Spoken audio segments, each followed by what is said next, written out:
This episode of the Red Bull Rant is by the fine patrons that support us through patreon.com/Red Bull Rant.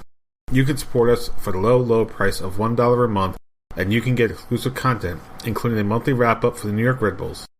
We want to send a special shout-out to our patrons who support us at $5 a month. That is our producer-level reward. Thank you to Jeremiah Dempster, Clayton John, Chris Adamek, and Maeve Dartinez. Now, on to the show.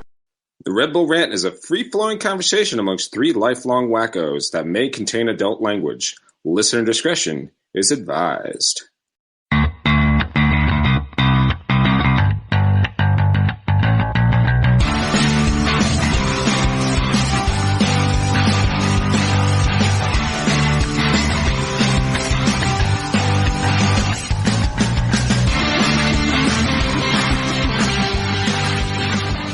Welcome, my friends, to the show never ends. This is the Red Bull Rant podcast. I'm your host, Jason Ipico. I'm Pat McDonald. I'm Truman, and this is episode 398. Good tie, bad tie. Good tie, bad tie. Good tie, bad tie. You almost could say it was a tale of two ties. Oh. Say goodnight to the good tie. Red Bulls, at least they didn't lose. Right. But they had a very interesting last two games.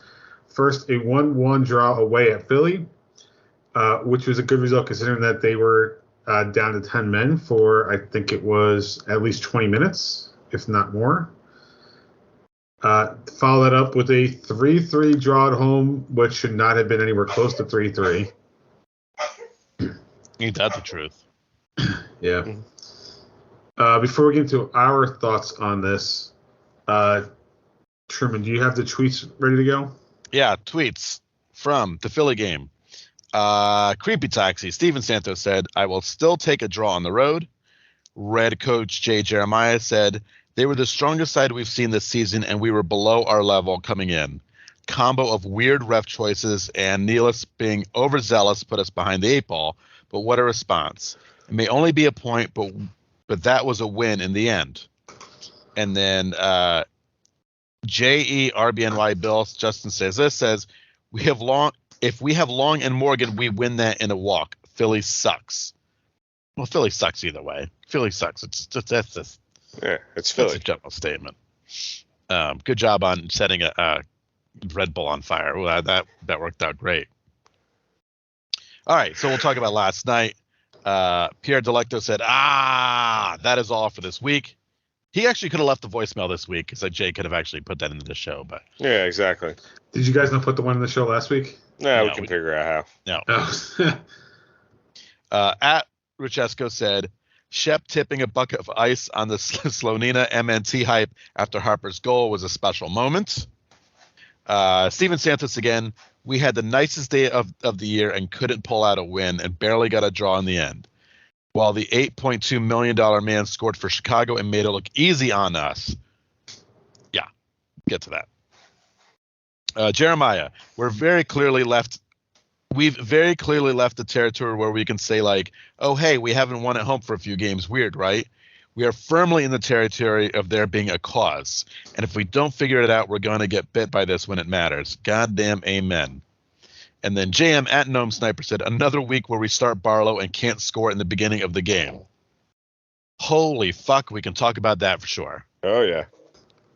All right, well, let's get into with our likes and dislikes. Pat, we'll start with you. What did you dislike about these matches? I mean, it's more blown points at home, and I ultimately think this is a trend they can't continue on. The wheels are going to come off at some point. I mean, right now they're, I believe, tied for second somehow with like maybe 3 or 4 other teams in the East. But I just think this is a pace that's not sustainable. One, they're not going to keep getting results on the road, and they can't keep blowing points at home. It's great they scored 3 goals. Granted, one of those goals was a fluke. You could even argue that they probably should have scored more goals because there were chances that they had that they bungled, because that is what this team does in front of the net inside the 18. So it's they're frankly lucky to get out of the game at home with a point. So I mean, that's what big. I think a couple weeks ago I said something like, "This team is the Nick Cage of soccer teams. Are they good? Are they bad? No one really knows." I mean, despite the positive result in Philly, the continued poor results at home have me leaning towards the wheels are going to come off at some point, and that this team is not a good team. They need somebody who can put goals away consistently, and they quite simply. Oh, I mean, granted, I guess you could say that was not the problem last night. I mean, defense was the problem, but it's just I don't know. I feel like this is it's gonna be ugly soon. Yeah, I mean, I think, again, I'm just going to bring it up as my dislike is that we have 3 designated players. We only saw 2 of them, and they only come in the second half because I know the schedule's getting a little overloaded, and I guess the thought process was, well, it's only Chicago, right? Well, you haven't won a game at home. And so I don't know what to tell you from why couldn't you have started those guys in the first half? And I bet, I know as much as Pat loves to destroy Klamala, I bet he probably could have buried that ball if it was put on his feet instead of Tom Barlow's in the very beginning off that free kick. I'll bet you he could have. He probably could have put that in the net. Absolutely, poppycock. I think Roy Miller could have put that in the net. That is absolutely a fucking abysmal. I mean, you could have started the game off with a goal, really put the momentum on your side. That's the problem. 3 designated players again. One we know is probably hurt. We don't really know how much. We don't really get told anything. The guy's barely played, injured. Now he's injured. And then these other 2 are not on the field. I'm so sick of saying Tom Barlow start games. Plain and simple. Would Mehdi Bellucci have put that in the back of the net? Fuck yeah, he would have. What about Mac Kanji? Mac Kanji would have probably scored. All right, I'm trying to think of some other old-timey Red Bulls. Jorge Rojas might not have scored. Lothar Matthaus. He would have booted it straight up in the air. Luke Rogers. Oh, 100%. He would have. Oh, Luke Rogers, definitely. He would have gone into the net with the ball. Like he would have just cannonballed himself in with the ball. And then he would have headbutted the ref. That's right.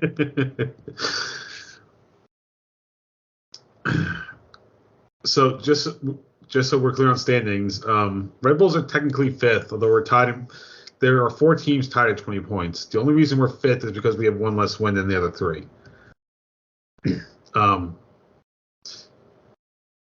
My dislike is the issue we've had at home was teams with bunker, right? And that's kind of the bane of the Red Bulls over since the start of the Jesse Marsh era is we can't seem to break down teams that bunker. Chicago did not play to that. Chicago was like, fuck this, we're going to take this game. And when they played into the style that the Red Bulls need their opponents to play, we got 3 goals. But we also got our worst defensive performance of the year. I'm not saying we deserved it to win that game, but I mean, sorry, Pat had brought his fiance into the episode, apparently. She's making me cookies. Make sure to send some our way. Not saying that we deserve to win that game, but we, given our track record this year, should not have given up 3 goals. Before this game, we were less than 1 goal per game conceded. Now we are back to exactly 1. Well, going back to what Truman said, and to your point, I mean, like I think they did start a weaker lineup. I mean, John Tolkien been a shutdown. I don't want to say shutdown, but a very productive left back for this team. I mean, Lewis Morgan. I'm a fan. I know some people aren't. He played left back in this game. He was out of position. Yeah, and so it's like, it's the rotating. They probably, like Truman said, I think they thought like they looked past Chicago and they should not have. And maybe that also leads to the very obvious question: why is our depth terrible this year? Yeah. Right? We've returned most of the starters from last year, and you presume with a year under their belt, those starters would be pretty much ready to go for Gerhard Struber. So you go out and get these designated players. That should mean that we now have some sort of depth, and apparently we don't. I mean, Cameron Harper, he wasn't great. He got a goal because of a very bad goalkeeper play, but I mean, both of our starting forwards really didn't produce. We got lucky, but yeah. But yes, that's my dislike. It's just that like the one time an opponent comes into our building and plays the way we want them to play, and they destroy us defensively. Like, for example, I think it was the last goal. I don't know where the fuck Aaron Long was. He was nowhere near the back line. I know he let him just dribble with the ball, like right in front, right on the line. I mean, just doing what they were just doing whatever the fuck they wanted to do. Yeah. I mean, like, I know Aaron Long likes to get forward now late in games, but when you are defending a 2-2 scoreline at home, that's not the time for you to go 50 yards up the field and leave at the time, makeshift backline, because we have guys out with injuries, guys out with red cards. Don't leave them to handle everything by themselves. Well, I mean, it's just. I don't think that's long freelancing. I mean, I think that's. But that's a tactic issue. What's it? Well, yeah, that's what I'm saying. Like, but I mean, the way you made it sound like it was Long's fault, but I think it's more. I think that's more on Struber, who, because I've noticed that Long playing the third forward or whatever has been a thing ever since Struber has been on board, because he was a forward in college, if I'm not mistaken. And you know what? I'm no problem with that when it's like late in the game when we're already up like 2 goals or something like that. But when you're defending either a 1-goal lead or you are fighting to get the lead back, that's not the time for the tactic. No, and especially since I don't disagree with you at all. I mean, I think especially since I think Long is very good at putting out fires in the back as well. Yeah. I mean, we had Sean Nealis as the center back at that moment in time. I don't know who the left back was because Morgan was taken out. I don't remember. It was Jason Pendon at the end of the game. Okay, I don't remember who was on the right side, but I mean, what does it tell you that I couldn't remember 2/3 of that back line with Long missing towards the end of the game? When Chicago got that third goal, it was Pendant, Nealis. On the right was Edwards, and then filling in Long spot and botching the clearance was Frankie Amaya. Yeah. So that's the thing. It's just you finally get to play the way you want to play, and then you shit the bed defensively. Of course, you're not going to win the game at that point. Yeah. All right. Anything that we like about these 2 games? Truman, you can go first. Well, I'll say this. They played with 2 forwards in the second game. They scored 3 goals. I've been beating this drum. Now, unfortunately, one of them's name was Tom Barlow, so that is, again, a problem. But I know no one likes traditional 4-4-2s. I fucking love it. I love seeing 2 forwards. I think it spreads the defense out just a little bit. The problem is we have to have the guys that we're paying big money in a 2-forward situation. That, I mean, I just want to see it. Can I just see it once and see if it's a recipe for success? And I think it will be. I think you have to have 2 talented players out there so you can spread that defense. You don't have to focus on one guy. No one has to focus on Tom Barlow, clearly. But I think 2 forwards equals more goals, and that's what we saw last night. I guess my like is that, I mean, you can say nothing else about the team. They're certainly resilient. I mean, came back out a goal with a man down against Philadelphia. Yep. When Chicago scored that third goal, I sure as hell thought it was over, and they quickly got a third goal to tie it up. So they're nothing else but resilient. There's no question about that. So hats off to them for battling back each time. Yeah, I mean, if this is last year, we lose both those games. So yeah. as much as I read on defense, I did to say it's an improvement to say we lose those games last year, but we at least get a point this year. Whether or not you're at home, I mean, yeah, two games on the road, down a man, and they got points out of both of them. Yeah. So, all right. Afterthoughts. Will the real New York Red Bulls stand up at some point? When is this going to happen? When are we going to see the actual team? A month from now? 2 months from now? Who the hell knows? When are we going to see this real team with all these players in the field? Because that's until we see that, we're not going to really know what this team is. Yeah. A usually good defensive team, yes. A team with a good keeper, yes. Midfield and forwards, I don't fucking know. I don't know. We're seeing flashes of brilliance from guys, but it's not enough to say, wow, they can be a real contender to playoffs yet. Yeah. I mean, all I can say is Lukinas, he's legit. I mean, yes, fucking he's legit. Absolutely. I felt like in these games he was trying to just take it all on himself when he was coming in. Yeah. Especially in the Philly game, he scored that goal, and I felt like he was like, you know what, I'll just fucking keep the ball and just do something. Yeah. So, I guess my only afterthought is really about a Chicago player. It's the goalkeeper, Gaga Slonina, who's been called up by Poland, despite being American. He's 17 years old. Apparently he can't be cap-tied even if he plays in a game with Poland this upcoming international window. But after this game, and I believe he actually had a gaff in the last game. He did. So not ready for international duty. He had a game-losing gaff. That's what Shep and Kanji were saying. Mm-hmm. So Gaga's not ready.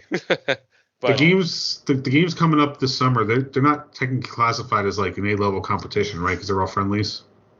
No, apparently it is Nations League in Europe, but I was listening to, I forget what show, I think it was Total Soccer Show, and they were saying something like the only way for Gaga to be cap-tied is if he started all 4 games for Poland. So, I don't know. Well, it's on Total Soccer Show. They're the ones who gave me the information. Maybe FIFA made some like weird workaround for the Nations League where it's like you gotta like 4 of these matches equal 1 A-level match or something like that. Yeah.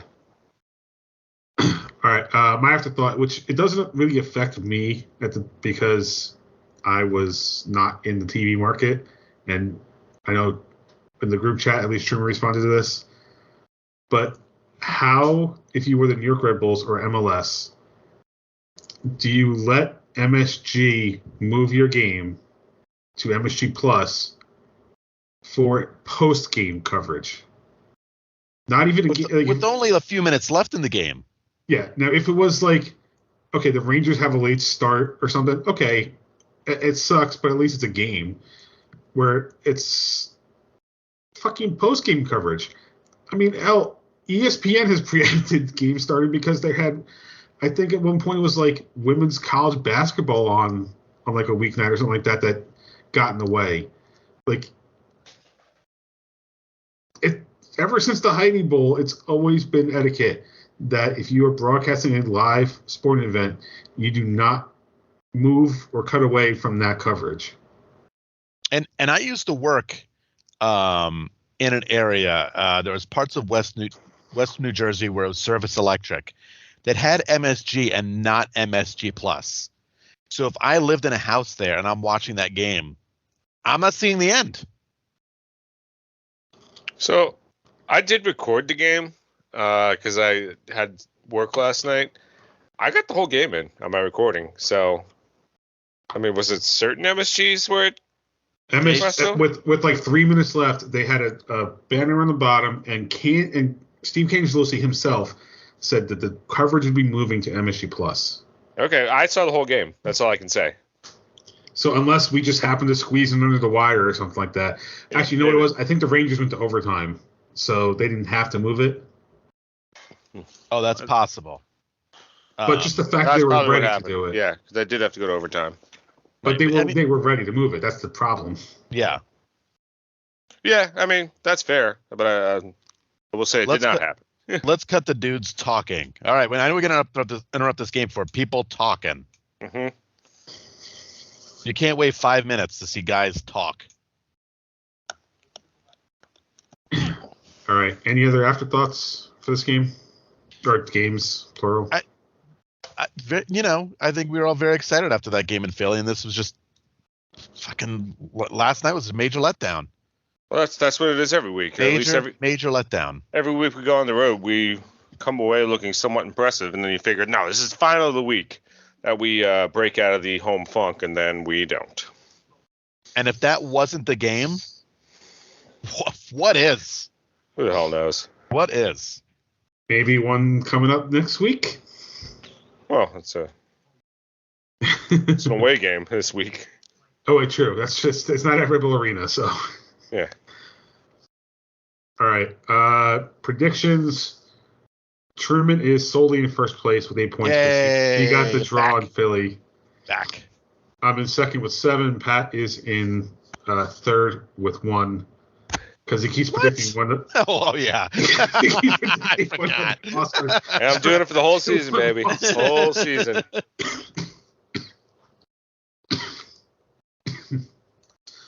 The podcast's back. Yeah, it's been a few weeks since we all got together, so we'll have to make sure we're here in 2 weeks, though, because it's episode 400 at that point. Woo! One after all, I'm a little disappointed that we didn't pull out the win in Philly, only so we could say, fuck everybody, we are the only team to ever do this, where we win 7 straight on the road, but you knew it wasn't going to happen. There wasn't a chance in hell that this organization was going to break that record. I mean, I had to predict it just because I couldn't go against it for now, but I put this stat in our little chat last night. The New York Red Bulls are the first team in MLS history to now win their first 6 away games and not win their first 6 home games in MLS history. What was that, Pat? You kind of were muted. Still muted. Yep. Which I'm enjoying this. Love it. Nope. We're just gonna watch it. We're gonna look. Yep. I thought the stat was unbeaten. 6 unbeaten. Let me check. First 6 games unbeaten on the road, and then 6 games at home without a win, something like that. Oh, is that what it is? Because I thought we had won 6 going into last night, or going into the weekend. But I know they posted the stat last night. Either way, that. There's a button on this thing that I must have sat on. The good news is, though, and we're going to talk about it later, for all you fans watching, going to those home draws and home losses, you're going to get your money back. Don't worry. We're going to get to it shortly. You're going to get that money back, baby. Okay, so you're right. Optajack, it was first team in MLS history to go 6 unbeaten on the road and 6 without a win at home. Mm-hmm. So, what a stat! What a team! At least we made some history. Yeah. All right, let's talk about the Red Bulls' next match, which will be at Inter Miami this Sunday, May 22nd, 6 p.m. Eastern Time. Broadcast possibly on MSG? ESPN if you're not in the area. Inter Miami comes into the game with a 3-3-6 record, good for 12 points, minus 10 goal differential, number 12 in the East. And Pat's checking his TV lineup right now to see if they're on MSG. It was just a joke, Pat. Shut up. Well, they might have Rangers post game coverage, and Knicks pre games. You know, it's not pre game. It's Knicks replay. And remember MSG 95 Plus. Thank you very much. Oh, is it MSG Plus? Yeah. Okay, because the Red Bulls website just says MSG. Well, yeah. All right. So, Truman, as you're now in the lead, you get to go first. What's your prediction for Sunday? Oh, God, this team makes no sense, and they're going to win this game for no reason whatsoever. I think Patrick Klimala is going to start, and he's going to score a goal and shock Pat into a coma. Again, there's no reason for them to win this game, but I think they're going to because Miami is dumb. That's really the reason. Oh, God, I have to give a score. Hold on, I'm gonna do my quick Miami research. Oh, right, they stink. I'm gonna say Let's give it a 3-1 win. How about that? How does 3-1 sound? Keep scoring 3 goals. All right, sorry, I got to check something real quick. Okay. I was going to make a joke about Phil Neville's jersey number, but that's just too crazy. So, yeah. I didn't realize what the jersey number was. I'm glad I looked it up because, yeah. I'm whistling at hockey. Okay, for anybody wondering, Phil Neville's jersey number was 18. And I was going to say it's going to be, in that case, 8-1 Red Bulls, which, no. I mean, come on. I think we're going to win on the road because it's Miami, but no, we're not that good. Let's see. Miami sucks. I don't know what their home record is, but it can't be the same as Truman. So we'll go 4-1. Maybe we'll get some luck here and get some scoring going. Sorry, Pat and I are watching the biggest gut punch in NHL history right here. That's why I whistled. Yep. Oh, how about being the home team, tie game going to overtime, and the away team scores with 3.8 seconds left. That's brutal. And the Lightning are going to go up 2-0 on the road, going back to Tampa. Yeah, they're going to win another fucking cup, aren't they? What the fuck do you do as a fan at that point? What do you do? 3.8 seconds. How does Florida have a good hockey team? No one knows. Two good hockey teams, I guess.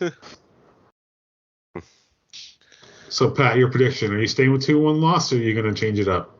I am going to go with a 2-1 loss because the Owl is not going to be back. I'm sure they exterminated it. If the Owl shows up, I could be wrong, but I'm just going to assume the Owl is not coming back. And obviously because I can't believe in this team, or else they will lose for sure. And although maybe I got to start reversing my predictions for the home game, since that doesn't seem to be working. But we'll see here. Pat, if the Red Bulls win this game, will you adopt an owl from the? I'm going to send you a link to where you can adopt an owl. Will you adopt an owl? I got a wedding to pay for, man. I'll adopt an owl after the wedding. How's that? No, I don't like it. Now, how much do the owl adoptions cost? I'm going to tell you right now. Does not matter. You guys talk, and I'm gonna tell you how much it costs. Does not matter. Because here's my rationale. Truman and I need to get you a wedding gift at some point. Oh, wow. You also gave my fiance a wedding gift, and I don't think she wants an owl. Does she like owls? Let me just ask you a question. Honey, do you like owls? How much do you like owls? I feel like she said no, but I had my headphones on.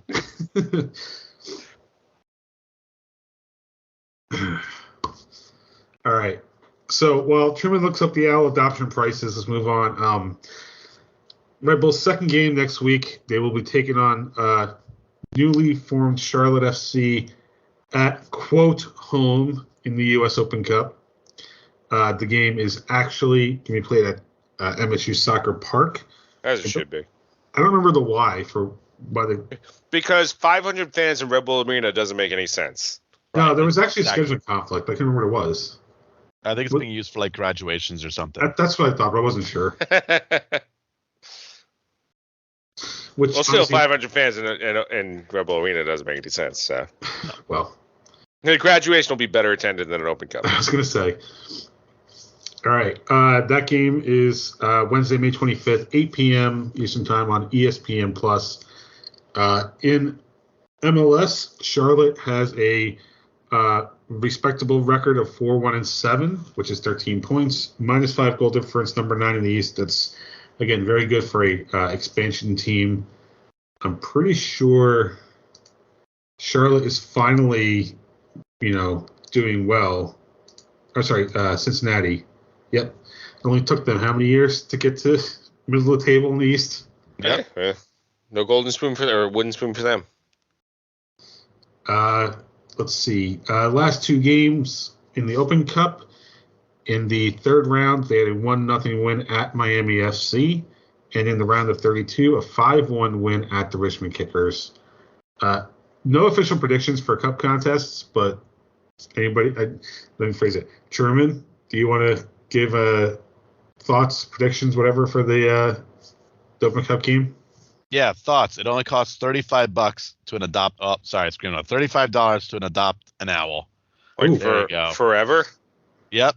You get an adoption certificate with a color photo of your resident, story of the resident, information on the chosen species, 1 year subscription to our e-newsletter, and 1 free pass to the refuge, which of course is the Woodford Cedar Run Wildlife Refuge in Jersey. So there you go, $35. Oh no, they'll probably win this game. They'll win this game.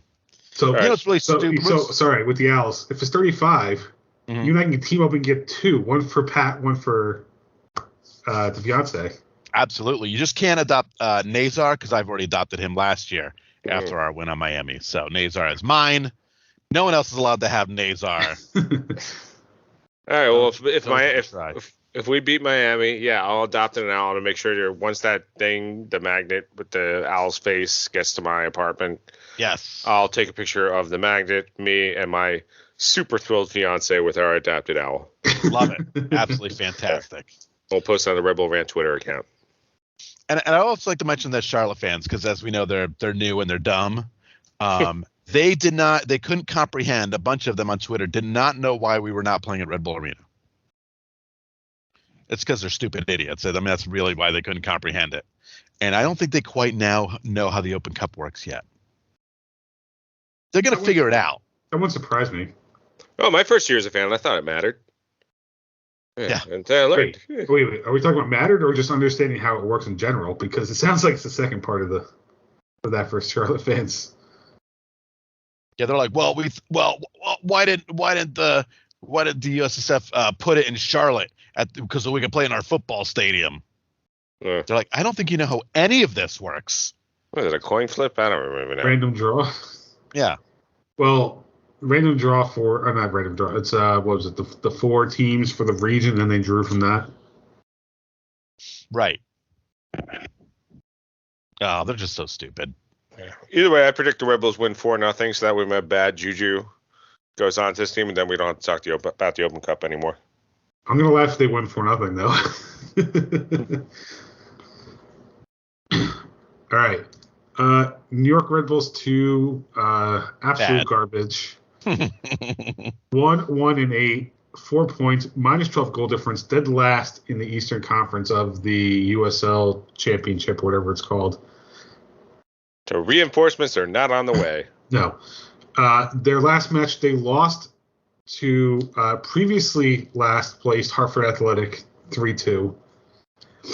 The next match is Saturday, May 21st at Indy 11. Odds on getting the red card. So here's a question, Pat. Is there betting allowed on the USL Championship and like prop bets and stuff? Maybe. I feel like there should be a prop bet for Red Bulls 2 getting a red card, and it would be almost amazing. It would be almost even money. Yeah, see if I can get onto my account on my. If you keep going, I'll look this up. We'll get to the betting corner. You keep looking up until we get to the betting corner. Exactly. We need to have prop bets to the betting corner, by the way. I think it'd be interesting. Yeah, fun to prop. All right. Gotham FC did not play last weekend. Their match against the North Carolina Courage was postponed. Was that because of the storm that came through the area last weekend? Since Truman, do you happen to know? Okay, I wasn't sure if you. Oh no, wait. No, I do know why. That game was canceled because I believe there was a lot of COVID. Okay. Positive tests. I think that's what it was, because they canceled it maybe like 2 hours before the game. Yeah, so. I somehow remember popping up my phone and I was like, I wonder if the Red Bull got canceled, thinking it was the storm that came through.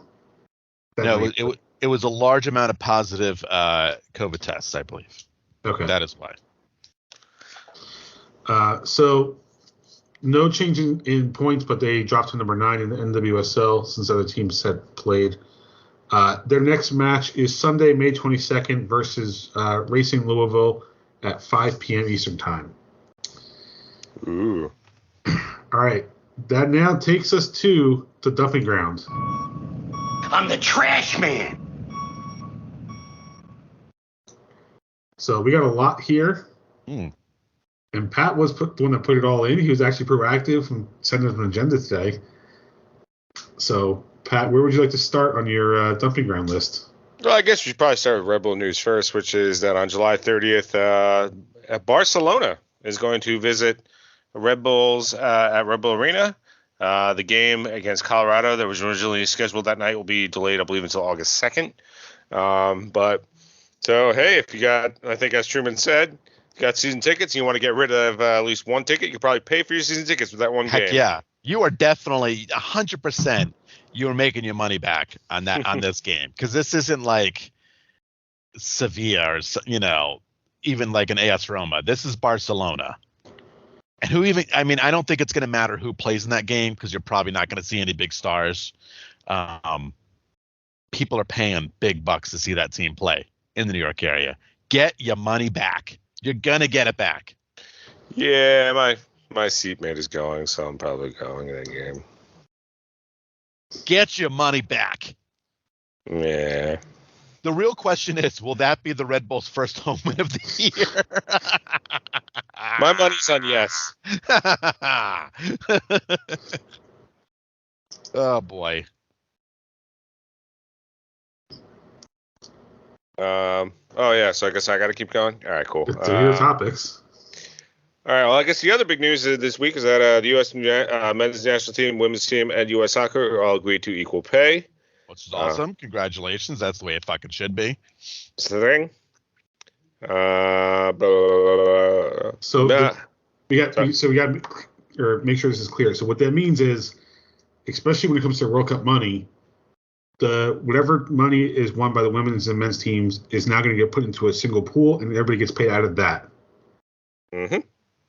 I like so. The men are giving money to the women. So okay, just my point. Well, but there is the women are also giving up guaranteed contracts. There's no longer going to be U.S. national team contracts for women's players. Yeah. They're going to have to play their way into the team like the men do. So they're giving up guaranteed salary for this. So there's a trade-off. My thought is, if someone wants to if you want to get equal pay, look, whatever, fight for every cent you think you're worth. I don't give a shit about that. I'm never gonna behoove anyone to do that. Don't take money out of a fellow competitor's pocket. That's my only thought. U.S. soccer should cover that difference. Gap, not the men. That's my only thing. I don't think that's fair. The money is coming out of the men's pocket to make equal pay. That's my only thought. I don't think that's fair at all. And and from my understanding, from the rumors have gotten out there, there's a lot of men on that team who agree. I mean, really, the root of the issue is FIFA here, right? Because in theory, U.S. soccer doesn't control the amount of money, so it's more of. Again, the Women's World Cup does not make as much money as the Men's World Cup. It doesn't. I'm not disagreeing. I'm just saying that's where. Everyone wants to blame. I'm just saying everyone wants to blame FIFA for having a huge prize pool for, the Men's World Cup and a lower prize pool for the Women's World Cup. But you know what? In Africa, they're watching the Men's World Cup. They're not watching the Women's World Cup. It is what it is. And to be fair, again, they all agreed to it. So I mean, ultimately, who gives a shit? They're the people, negotiating the deal. All agreed to a deal. What the hell is any outsider going to say? Whatever. I mean, I just don't think taking the money out of a fellow competitor's pocket. I don't believe that is fair at all. I believe U.S. soccer, because one argument I always thought was valid was that U.S. soccer is a not-for-profit.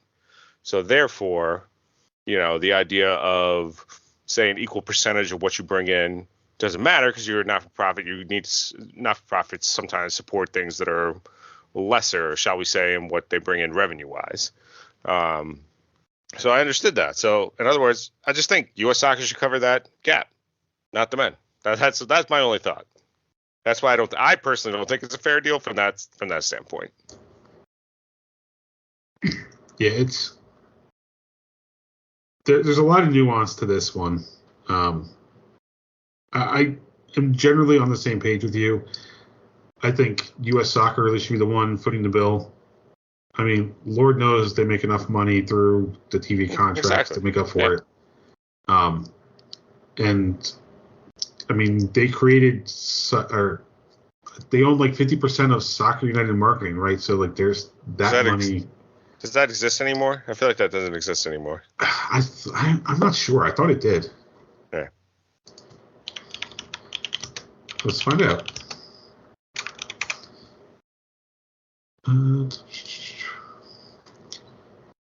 It either doesn't exist or doesn't have as much influence as it once did. It might be the second part, because it looks like it's still... Okay, here we go. This is an article from 2021. U.S. Soccer and Soccer United Marketing parting ways after 20 years. Okay, all right. So the current deal between the two ends at the end of this year, and at that point, that's it. Yeah, well, there you go. So, I mean, at that point, that shouldn't there be more money for the Federation that they could use to equal out the pay? Because now you're not splitting that media rights profit with somebody else. Yeah. Honestly, I was going to say, honestly, the thing I'm most curious about is the NWSL and all this, right? NWSL, to a degree, was propped up with national team players who were being paid by U.S. Soccer, not by the NWSL. Yeah, so I would be shocked to see more national teamers go to Europe. Well, I mean, many of them already have. So, we'll see, because, I mean, we all know that NWSL is a bit cash-strapped, for sure. But players like Rose Lavelle, who still have a few years left in the tank, right? If she wants to stay in the team, now she doesn't have a guarantee. So she's got to find a place where she can prove her worth and fight for a spot on the team still. So I'm just kind of curious to see what's going to happen to the NWSL, given that the women's players are going to start basically treating it like the men do, where it's a stepping stone to something bigger if they want to stay on a national team. Yeah. Well, I mean, we'll see. Ultimately, we'll see. I mean, I think it's more. I don't know. I mean, because like part of me is like, yes, it's partially. I don't know, because a part of me like feels like just based. I mean, because we already know our team is dominant because of Title IX. Canada has a similar issue. We have available, opportunities that just simply don't exist in other countries for women to play sports. So even some of the more developed countries. So that's why we are so damn good at soccer on the women's side. So I don't know. I mean, are they going to be fine if they stay in WSL, or would it be better to go to Europe? Oh, yeah, I don't. Maybe for like 5 years, it won't change much, but after that, it might. Yeah. I mean, I do think it's going to change. I mean, because, for example, I mean, I think more and more, the women's game is certainly growing. There's no question about that, at least in the West. So, I mean, I think the competition is going to get better in more countries, and we'll see where it goes from there. Yeah, I mean, I think it was like 2 months ago or something like that, where the women's version of Barcelona versus Real Madrid sold out the Bernabeu Stadium. So, even if it's a one-off, that still shows that there's massive support for that, or there's a potential for the support over there. It's growing for sure. There's no question about that. I mean, I feel like the last Women's World Cup, there was like, I don't know, it was a Women's World Cup, or there was like a few teams like, they're making a push, and they were never good before, So it's like, maybe between the World Cups and the Olympics, I think between the two of them, it was kind of. There were some teams that was like, all right, there we go.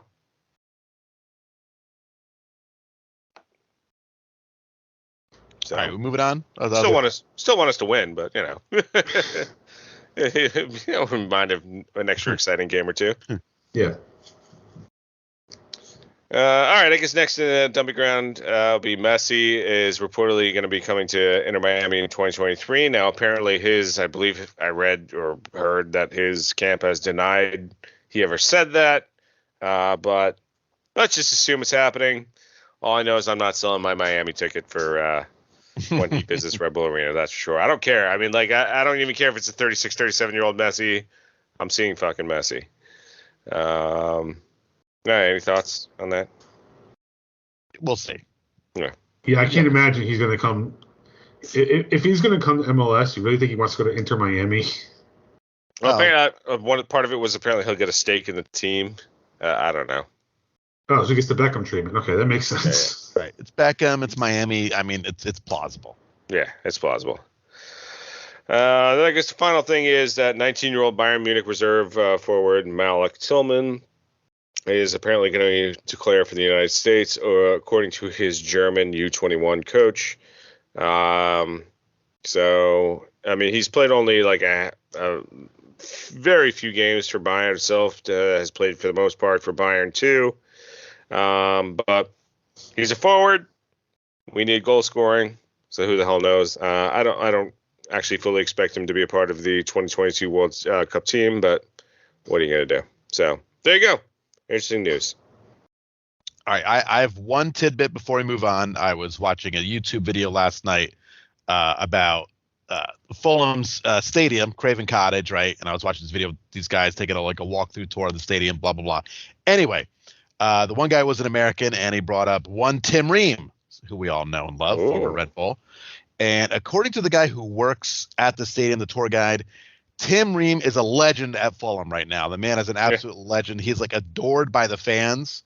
When they walked into the locker room, they had one of his jerseys hanging there. They also had Brian McBride's jersey hanging in the locker room, which was cool to see. But just for those who are wondering how Tim Ream's doing, apparently very well at Fulham. They absolutely love the guy. And last I checked, they're moving on up this year.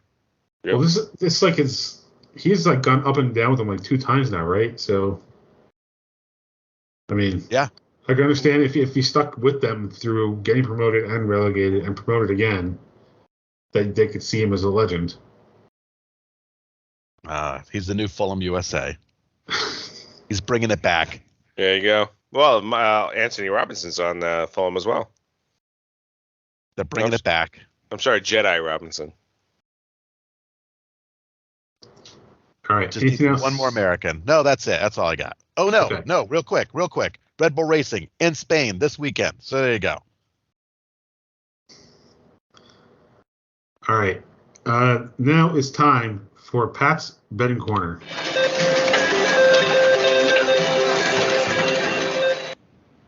Jay said you wanted a prop bet, so Carlos Vela scores first in the Columbus LAFC match. How's that? Sure. I was thinking Red Bull specific, but that works. Let's click on the first game I saw. He gets what he gets. Yeah. Yeah. Damn right. All right. So you want to talk about your regular, what was it, three game parlays we usually do? No, I haven't done that in a while just because I failed them all the time. Okay. So we're done with that. We're just a prop bet for this week. We're just doing a prop bet this week. Carlos Vela scores first. Okay. I don't even think he's been that good lately, but whatever. All right. That brings us to our last segment, Truman's Terrible Team of the Week. That's terrible. I got to say, there's no one really that terrible. I mean, it's just, I don't know. I don't know what to pick here. I've been scrolling through everything. I was going through some games. I don't know. What do you want me to say? San Jose beating the Timbers? That's so bad. Can I make a suggestion? Instead of terrible team of the week, terrible referee of the week. Okay. Apparently the Sporting Kansas City Colorado match just went completely bonkers with 4 red cards in second half stoppage time. Well, oof. Yeah. Let me see if I can find the referee. Probably not.